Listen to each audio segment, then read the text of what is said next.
Hey, what's up, folks? Steve the Book Guy. Let's talk about Hantavirus or Hantavirus.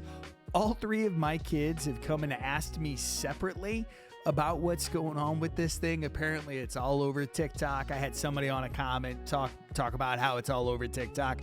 Let's jump into this thing. I've done quite a bit of research so far since my post yesterday to today, kind of on what's going on and what level of concern we have. I think right now we're good, team, and I really do think that. And if we weren't good, believe me, I've been telling you 6 years we've not been good in other areas. I would tell you the truth.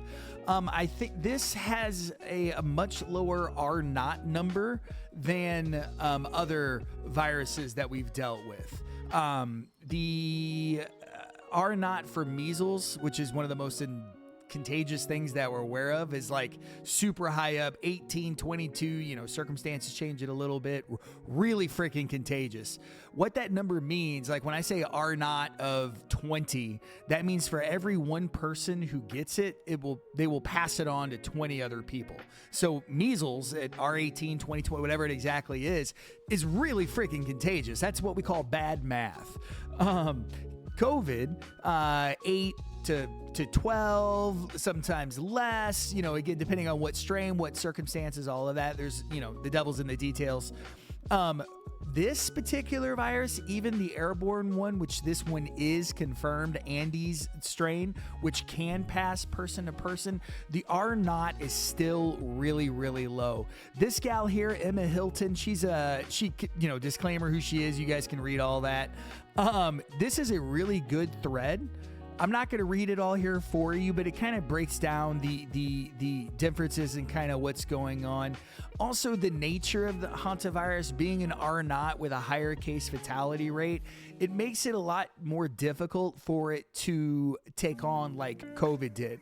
One of the major issues with COVID is because it was super contagious and it didn't kill people as fast as this would. It absolutely killed people, don't get me wrong. Still killing people, but this has a 40% CFR, case fatality rate, whereas COVID had a 2% case fatality rate. I think it ended up being a little higher depending on, long COVID and downstream impacts and things like that. But the nature of how those two viruses with those two very different stats, let's call it, impact society in very different ways. Having said, I don't think we need to be super concerned like we're going to be in another COVID-esque pandemic. That's not to say that there wouldn't be clusters in specific areas. You would hope that the powers that be are contact tracing and informing the people directly who are on those ships of what's going on. If you're following the details, there has been some concern about people getting off the boat early. There was a stewardess, I think, that's got sick, but she's already under quarantine. So as long as the people do what they're supposed to do, and the information, this should be, I don't want to call it a nothing burger, because to the people who's it's happening to, it's their whole world. You know what I'm saying? But when you compare it to the impact that COVID did have and is still having, very two different scenarios. So not time to buy toilet paper. Now, of course, if things change, they've also said that it's not a mutated strain, so they don't expect the virus itself to behave outside of expectations.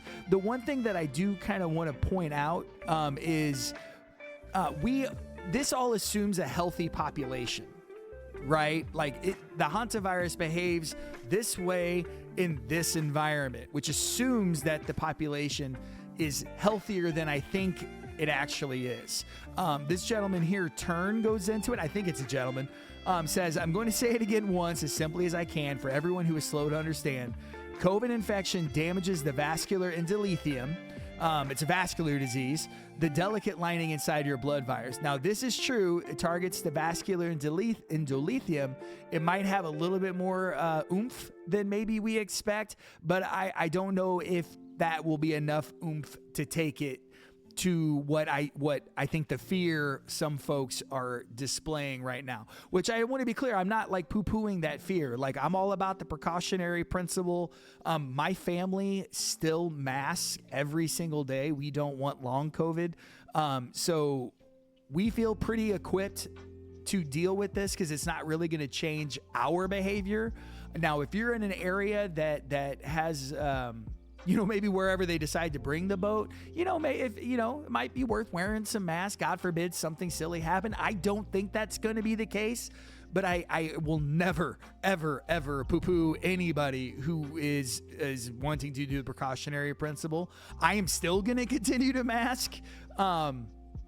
So that's kind of my take on it. I of course reserve the right to change my opinion as more data comes out, because again, the population interaction is like, to me at least, the one big X factor, because people have gotten COVID multiple times, and not only does that mess up your endothelial issue, your blood vessels and things like that, clog, makes your blood a little. It's just got a lot of stuff going on under the hood, but it also has immune. Your immune takes a hit as well. So between the immune response hit from multiple COVID infections and some of the under the hood, the heart attacks, a lot of issues with repeat infections. So, but again, having said that, I'm rambling now, but the takeaway is here. I don't think you need to buy toilet paper. Mask up. You should always be masking up anyway, especially in crowds and things like that, but not time to panic. I think it's going to be okay. My heart goes out to the people who are going to be directly impacted by this. My calm shouldn't take anything away from the horror that these folks are experiencing. This is a very dangerous disease. So keep one eye on it. And again, like I said, I mask up everywhere I go, and it's not going to change. This is just a justification for that. And no, another justification for that precautionary principle, because you could literally, just like with this virus, you could wake up one day and the whole chessboard that you're used to being on could change.